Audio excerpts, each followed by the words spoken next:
Oras-oras, milyong-milyong text messages ang pinapadala minuto sa Pilipinas. Kaya nga naman binansagan ng Pilipinas na #1 pagdating sa pagdetect sa buong Asia. Segundo, di mabilang ng mga daliri ang di maganda o gaga sa kakapindot ng set. Pindot dito, pindot doon. Aba, nakakaloko naman atang pindutan yan. Kaya nga naman itong isang serial killer sa Mapua. Huli! Ba, nakarinig na ba kayo mga kaboso ng cellphone ang ginamit sa pagpatay ng isang krimen? Ang siste, kukunin ang cellphone number ng biktima pagkatapos makuha. Walang humpay na itong itetext ng killer. Kakaiba ano? Ito si Gosh, Abel Gosh, ang maglalahad ng buong detalye. Pasok, Gosh, pasok! Salamat, Mike. Well, ganito yan. Ang modus operandi ng serial killer ay kukunin ang cellphone number ng kanyang biktima at pagkatapos ay walang tigil na ang pagka-text nito sa kaawa-awang biktima. Ang nakikita nyo ngayon ay ang killer. Itago natin ang kanyang muka sa isang maskara dahil ito'y hindi kaaya-aya. Nakikita nyo naman na walang humpay niyang tinetext ang kaawa-awang biktima.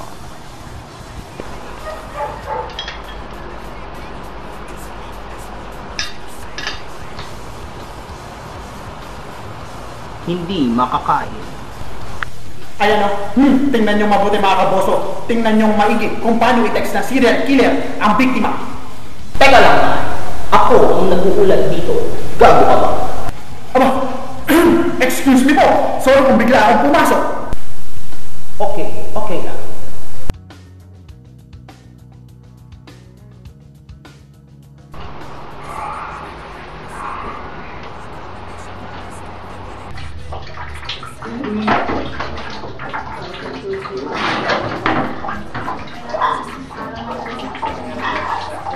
Hindi makaligo.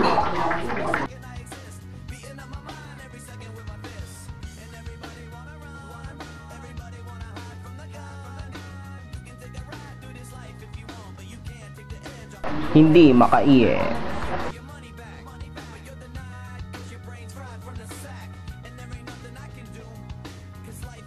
At hindi makatae.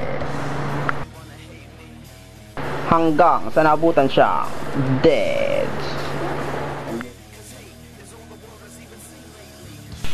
Nang malaman ng investigable sang anomalya, agad itong inaksyonan ang tambungan ng bayan.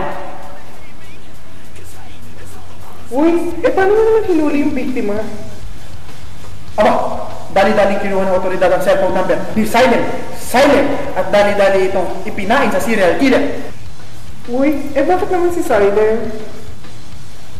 Ha! Kahit na i-text na serial killer yan, di pa rin yan mapipigilan na hindi kumain.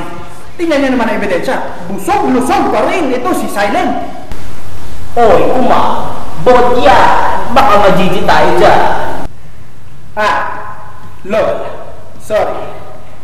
Dahil kami ang publicity committee, hindi namin palalagpasin na hindi nyo malaman ang impormasyon na nangyayari sa buong IEEE. Tama ka. Kaya dito lang sa Investigables, hindi namin palalagpasin kahit anong chismis.